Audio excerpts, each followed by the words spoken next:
kanina ka magising. Ang ginagawa mo, bakit naka-bihis? Siyempre, we're doing something a little fashion-y today. So, kailangan fashion.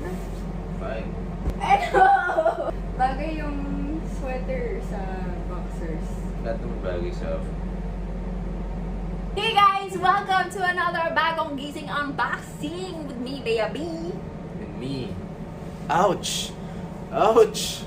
Jackie T. Kasi naka-center. Ouch. What are we unboxing today? Today, we are unboxing my new bag! Oh my gosh, you guys, this is the first luxury purchase of this quarantine. So, second year na natin into it, and I finally decided to pull the trigger. Go dive right in! Are you ready? I'm ready. Am I ready? I don't know. Probably should be. Suspense, suspense, suspense, suspense. Even more suspense. It's a bag in a bag. Meta.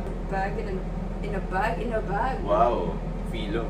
Made my brain hurt. Basically, it comes in this Balenciaga paper bag in a gray. So this is the dust bag. It is another gray container over here. Kaya ka ba naka-gray? Would you like to do the honors? Oh, sure. So, bago titignan niya to. Bago matulog, titignan niya to. Tapos sabihin niya, babe, okay ba to? So, ako naman, you get what you like. Here she is, baliktad. Ganyan. Eh, yung Balenciaga nandito eh. This. Baliktad. Ladies and gentlemen, I got myself a mini city. Because it's even made in Italy. Cool. Yeah, so the dust bag is legit.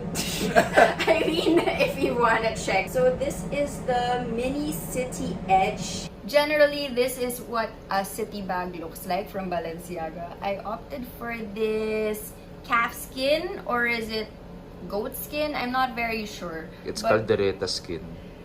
Oh no! I like this one. It's a little more rigid. I know I'm a little bit late to the city bag trend because it's been around since like 2000s. But it's only now that I really liked it. This is a mini city edge. So it has that extra hardware over here. Ito? Bakit? Lahat yung iba wala? Oh, yung iba parang ganito lang, tsaka yung buckle. So, more hardware for a more rockstar look, yo!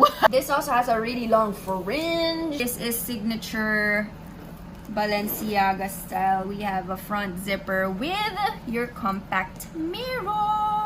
Ah, ito yun! Yeah, so some people don't like this. They say it looks messy, so tinatanggal nila. But I like it. I'm gonna keep it there lang. Messy kasi. They're also the same buckles as ito.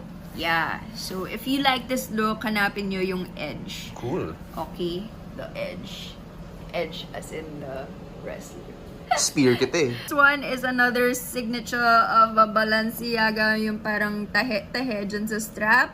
And look how well made, no? Yeah. So well made. Stop it with the Hey. strongy. Going inside now. Yeah, let's open the zipper. Oh. Okay, we have over here the tags. We also have this, our receipt. As you can see over here, it is from France. France. I would assume it is an outlet store from Europe because obviously they sell much cheaper there. They have like the older stock. So this is probably one of those because it is so sale compared to the Philippines. Talaga? So sale? So very sale. I followed this personal shopper. There she is right there.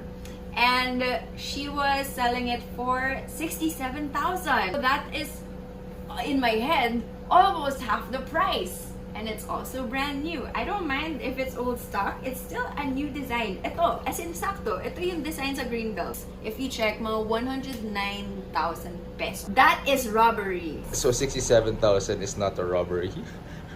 It's just slide. Also have, of course, our strap so you can wear it cross-body. Comes with a shoulder pad. Okay, time for some mod shots, aka modeling shots. So, Kulit ng extended fringe. I feel like crossbody it could be a little lower. For reference, I am 5'5" or Feeling. 5'6". 5'7", joke. It's okay siya if it lands a little bit lower. Can you adjust the strap? Yes, you can. Oh, yun pala eh. I will adjust adjust it now. So you adjusted the strap, right? In a matter of seconds. No, it's taking a little longer. So there it is at the longest setting. Hey, it looks pretty cool. Babe, you know, I dare say, I think it's cooler than you. Too cool for you. No! I don't know how else to model. Ahoo! So there it is, crossbody. This is how it looks on your shoulder. But I guess you can also hold it with the straps. I could put it at the crook of my arm. What do you guys think? Let me know in the comment section down below. For me, I obviously give this a 10 just from opening it. And I will be wearing this today. It's a grocery. Uh-oh. I'll let you know what I think. It smells like nice leather, in fairness. You guys want yung mga what fits inside, yung mga review and things, let me know also. Anyway, I think that's all the time we have for today because I gotta stop her from talking about this thing. I can go on for hours. We'll see you again next time. Peace and love. Bye!